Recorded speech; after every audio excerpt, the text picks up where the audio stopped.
কোনো কথা শুনিস না। আজকে তোদের প্রশ্ন করব, তোরা যদি প্রশ্নের উত্তর দিতে না পারিস তোদের আজকে খেতে দেবো না। আচ্ছা মা, কি প্রশ্ন করবা করো। এইবার বল, পিতার বয়স 50, পুত্রের বয়স 28, তাহলে পিতার মায়ের নাম কি? কি হলো, চুপ করে আছিস কেন? বল, করতে পারিস, বল বল। এইবার তুই বল, কলকাতা দিয়ে একটা বাস ছাড়লো, কল্যাণীতে 2 জন নেমে গেল, রানাঘাটেতে 2 জন উঠলো, তাহলে ড্রাইভারের বয়স কত? টাকায় আছিস কেন? তুই বলে খুব পারিস, উত্তর দে।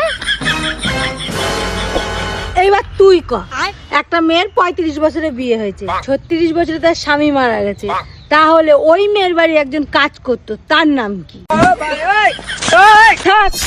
ও মা, তোমার খাতি দেওয়া লাগবে না, তুমি অনেক প্রশ্ন করেছো, এবার আমি একটা প্রশ্ন করব, সেটার উত্তর দাও। কি প্রশ্ন বল? এবার তুমি বলো, মঙ্গল গ্রহের থেকে চাঁদে যেতে যদি 24 ঘন্টা সময় লাগে, তাহলে এরপরে আমি কি প্রশ্ন করব? টাকায় থাকো কেন উত্তর না দিয়ে? তুমি বলে খুব পারো প্রশ্ন করতে। এবার তুই ক। না, এরা তো খুব আবাল টাবাল প্রশ্ন করতেছে, না পারলে খুব মারবিনি, এবারে একটা উত্তর দিতেই হইবে। কি প্রশ্ন?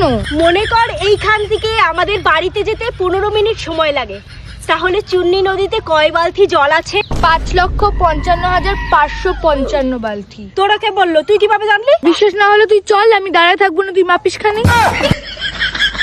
আচ্ছা ছাড়, বাদ দে, আমি আরেকটা প্রশ্ন করছি, সেই প্রশ্নের উত্তরটা দে। ধর একটা মেয়ে ছিল, মেয়েটার নাম শান্তি, ওর বাপ চাঁদের দোকান দিছে, চায়ের দোকান।